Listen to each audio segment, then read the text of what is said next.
여러분 안녕하십니까. 지난달 서울 서북부 또 경기 일부 지역까지 통신을 마비시킨 KT 아현지사 화재는 10시간 만에 겨우 꺼졌습니다.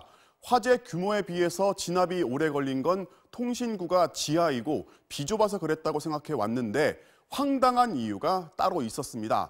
MBC가 KT 건물 구조도를 입수해 살펴봤더니 화재 초기에 소방대원들이 소화액을 분사한 곳은 불이 아니라 닫힌 방화문, 즉 문이었습니다. 먼저 양효걸 기자가 단독 보도합니다. 불이 난 직후 출동한 소방대원들은 통신구에 소화액을 집중적으로 투입했습니다. 통신구가 지하에 있고 폭 2m에 각종 케이블로 가득 차 소방관들의 접근이 어려웠기 때문입니다. 엄청난 양의 소화액을 뿌렸지만 연기는 쉽게 잦아들지 않았습니다. 왜 그랬을까? MBC가 건물 구조도를 입수해 분석했습니다. 소화액은 주로 KT 건물 지하 1층, 통신구가 연결된 교육실 쪽으로 뿌려졌는데 여기에 방화문 2개가 통신구로 향하는 통로를 가로막고 있었던 것으로 확인됐습니다. 당시 짙은 연기로 방화문의 존재를 알지 못한 채 계속해서 이 방향으로 소화액을 뿌렸고 이 문에 막힌 소화액은 화재 지점까지 제대로 닿지도 못한 겁니다.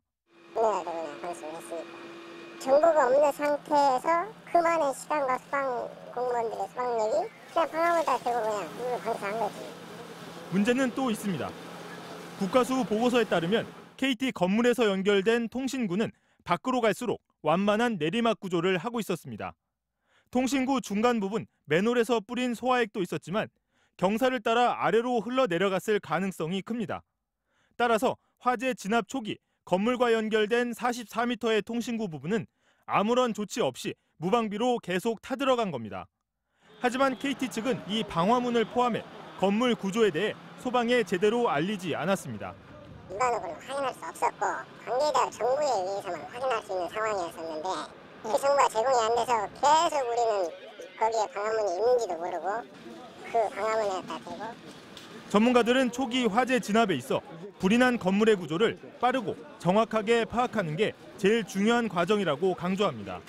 소방대가 도착을 하게 되면 어디가 입구다 이런 것들을 다 알려줘서 이런 게 정확하게 빨리빨리 일어나지 않는다고 그러면 그 속도가 굉장히 늦어질 수밖에 없는 거고요.